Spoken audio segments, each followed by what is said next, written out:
Hey there Permaniacs, and welcome back to part 3 of my Showcase season recap, and most likely the final part unless Nintendo drops a direct later this month. Today though, we're talking about Xbox, and here's the thing about Xbox. Early last month, Microsoft announced that all future major Xbox releases would be priced at $80. So with that in mind, I kept it in the back of my head during this showcase that Microsoft believes that many of the games here are worth almost $100. So with that in mind, let's get into it. The first and technically last thing they showed off was Outer Worlds 2. I personally am a huge fan of the first Outer Worlds, and I feel like it gets a lot of criticism online, some of it warranted and some of it very much not. A lot of people understandably compare it to Fallout New Vegas because that's obviously kind of what the game is inspired by. It's the other retro-futuristic first-person sci-fi RPG that Obsidian worked on, so those comparisons were always going to be inevitable. But people also compare this game to The Outer Wilds, which is a game that released the same year that just happened to have similar names and happened to also be space games. But despite those really superficial comparisons, they're nothing alike. So I always considered the comparison just extremely unfair. Like, yes, The Outer Worlds isn't as good as some of the greatest games ever made, but that doesn't mean that the game itself is bad. It is a fantastic game in its own right. If I were to compare Scarface to The Godfather, then yeah, Scarface probably wouldn't look too good, but that doesn't mean that Scarface is a bad movie. But I digress, back to Outer Worlds 2. From the looks of it, it seems like Auntie Cleo is going to be one of the main villains in this one, which makes sense because that was kind of teased in the secret level short that came out last year, and I did kind of assume that that short was in some way going to tie into the story of Outer Worlds 2. All in all though, for the most part, it just looks like more of the Outer Worlds, so depending on who you are, that could either be a good thing or a bad thing. And of course, for me personally, I consider that a very good thing. That being said, this game specifically was confirmed to be one of their $80 games, so despite how much I enjoyed the first game, I will not be playing it until it goes on sale. It's kind of ironic that a game that is so critical of capitalism is one of the first victims of Microsoft's price hikes. The next thing that really caught my eye was probably also the biggest thing that they showed off at this showcase, that being the ROG Xbox Ally, an Xbox handheld made in collaboration with Asus. It's kind of insane that this exists, considering for years people have wanted an Xbox handheld. Like, they easily could have competed with the PSP and the Nintendo DS, but they just kinda didn't. So it's interesting seeing them just now start to get into this part of the industry. And because this is an ROG handheld, it has Windows integration, and can seemingly play both Xbox and PC games through Steam, GOG, Epic, or wherever. This system would be really cool if it were able to play Xbox 360 or Xbox One games on the system, but from what I can tell, there doesn't seem to be any way to access that part of your library. That being said, you can always just download Xenia, totally legally acquire ISO files of all the games you currently own by legally ripping the disc images totally legally, wink wink, nudge nudge, and play them on the system that way. But despite all that, I actually think this is a really good move on their part. I do think it's a smart move for them to pivot from trying to directly compete with PlayStation to now joining the hybrid system game with Nintendo and Valve. Because now this just makes Sony look like the odd one out. Now they're the only ones not investing in this side of the industry. If we could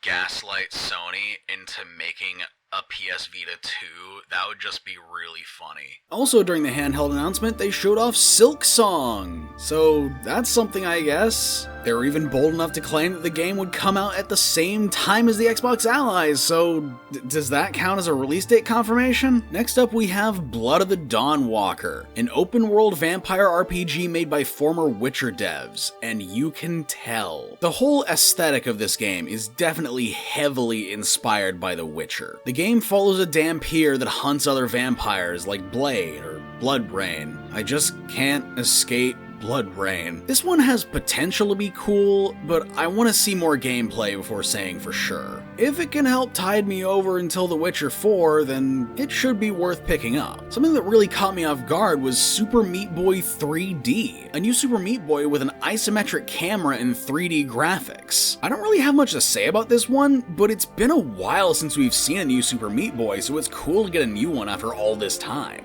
And then there was Beast of Reincarnation, a new post-apocalyptic samurai action RPG by Game Freak. You know, the Pokemon people. This game looks really cool. Where was this energy in the last few Pokemon entries? I never want to hear people call Game Freak lazy ever again, because this looks amazing. And then we finally got to see more of Clockwork Revolution, a first-person steampunk RPG by inXile, the people behind the Wasteland series. I am very excited for this one. Ever since this was announced a few years ago, this has been one of my most anticipated games. It seems to have some sort of time travel mechanic that feels like a more fleshed out version of the tears that Elizabeth can open in Bioshock Infinite. And the gameplay kinda reminds me a lot of Cyberpunk 2077, but replaced the cyberpunk with steampunk. In other words, this game is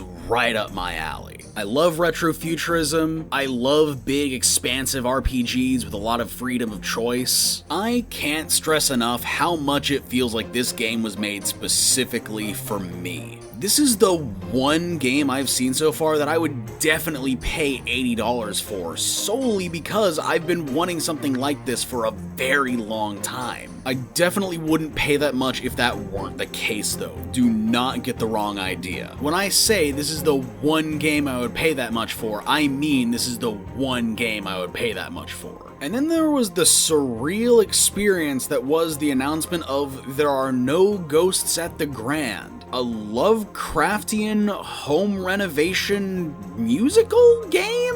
From the looks of it, it seems like this game will be split up into two sections, where by day you spend your time renovating a hotel, but at night you investigate the strange occurrences throughout the town. It seems like a spin on the cozy game genre in the style of Power Wash Simulator, but with a supernatural mystery angle. I really have to play this one just to figure out what the heck it is. Persona fans rejoice because you're getting another remake before you get Persona 6. Persona 4 Revival is a remake of Persona 4 in the same style as Persona 3 Reload. They did not show much of this thing at all. They basically just said it exists. I really need to get around to playing the Persona games someday. I really think I would enjoy them, but something tells me that these remakes are probably the perfect time for me to check them out. First, I just need to clear out some of my backlog though, because I know that those games are absurdly long, and I want to make sure that I have copious amounts of free time before doing that. Next up is Keeper, a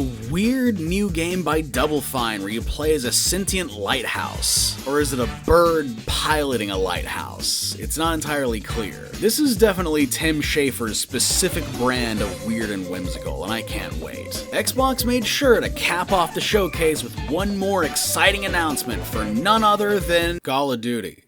Yippee. What a terrible thing to save to the end. Like, it's not a surprise that we're getting a new Call of Duty. We get one every year. The big one more thing announcement is supposed to be for a surprise, not the same damn thing we get every year. Going, hey guys, Call of Duty is going back to the future. Remember when we tried that out and it failed? Now we're doing that again. That's not enough of a surprise. That's just stupid. It means you didn't learn your lesson. In all honesty, this might have been Xbox's worst showcase in years, and that's really saying something. Most of what was shown off was either stuff we already knew about or DLC for stuff we already knew about. It was nowhere near as bad as this year's Summer Game Fest, but it was still a massive disappointment. And at least Summer Game Fest had Resident Evil. I don't know, I've said it before, but Xbox just brings out the worst in me. So maybe I'm just being too harsh. Please tell me in the comments if I'm being too harsh. Anyway, with all that said, I'm probably gonna give unscripted videos a rest for a while. If Nintendo comes out with a Direct this month, I'll cover it, but I really just want to get back to making scripted video essays and retrospectives again. So look out for a new one of those later this month. Until then, thanks for watching.